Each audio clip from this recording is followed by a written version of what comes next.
Hello, kumusta po kayo? Sana po ay nasa mabuti kayong kalagayan. Let's talk about batuan fruit or Garcinia binukaw. Ang batuan fruit po or Garcinia binukaw ay kilala rin sa tawag na binukaw, takway, balikot at bilukaw. Ito po ay kabilang sa Garcinia genus, kung saan kabilang din doon ang mangosteen, berba at baniti. Ito po ay maliit, kulay berde at pabilog ang hugis na may malaking buto. Ito po ay maasim na kapag nahinog na ay nagiging kulay dilaw. Ito hindi na masyadong berde kasi na-freezer na po namin ito pero berde po talaga ang kulay nito. Ito po ay ginagamit na sangkap sa maraming pagkaing Pilipino, lalo na po sa bandang Visayas region. Ito po kasi ay native sa Pilipinas at tumutubo po ito sa mga kabundukan ng Negros at Panay Island. Ang puno po ng batuan ay tumataas hanggang sa 25 metro ang taas at namumulaklak.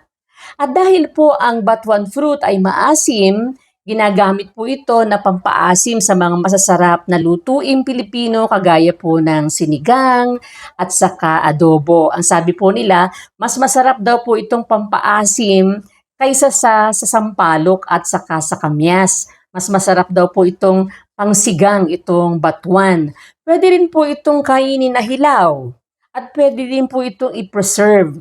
Marami po pala itong health benefits.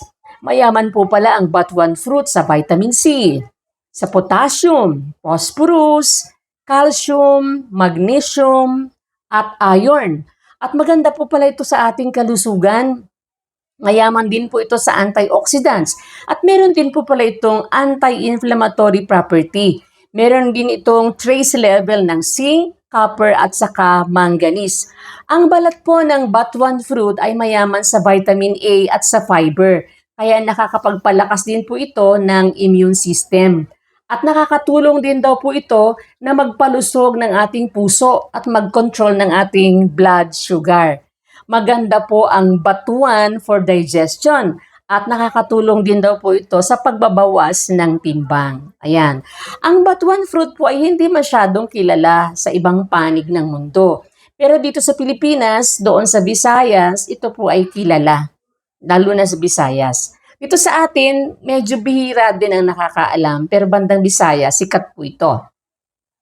Ang bunga po ng batuan ay meron ding culinary uses. Bukod po sa ginagamit na nga itong natural at tradisyonal na pampaasim sa mga pagkain, souring agent, sa mga ulam, sa mga sabaw, sarsa at condiments, pinipreserve din po pala ito at ginagawang pickles. Meron din po itong medicinal benefits. Ginagamit din po pala ang mga hiniwa at pinatuyong bunga ng batuan bilang tradisyonal na panlunas sa dysenteria. Maaari po na tayo, marami sa atin hindi tayo pamilyar dito, no? Ako man, hindi ako pamilyar noon. Maliban nung nakita ko lang si Brad Cesar, tapos, sabi nga yan yung puno na nakatanim doon sa may harapan ng bahay niya, batuan daw po yun. At ang bunga nga daw noon ay maasim at masarap pang sigang. Tapos nung sumunod na balik ko naman doon, nung naglalakad ako papunta doon, meron siyang binigay sa akin, ito na nga mga bunga na to. Sabi niya may nagpadalang kapatid galing ng Antique. Binigyan niya ako para masubukan ko kung ano ang lasa nito kapag ito po ay ginamit na pangsigang. Kasi masarap daw po itong pangsigang, mas masarap kaysa sa sampalok at saka sa kamyas. Kaya susubukan po natin ito. Magsisigang tayo ng isda, gamit natin ang batuan fruit. At balitaan ko po kayo kung gaano kasarap ang sinigang sa batuan fruit. Ayan, sana po naging pamilyar tayo dito. Meron palang ganitong prutas ng tawag ay batuan. Ayan.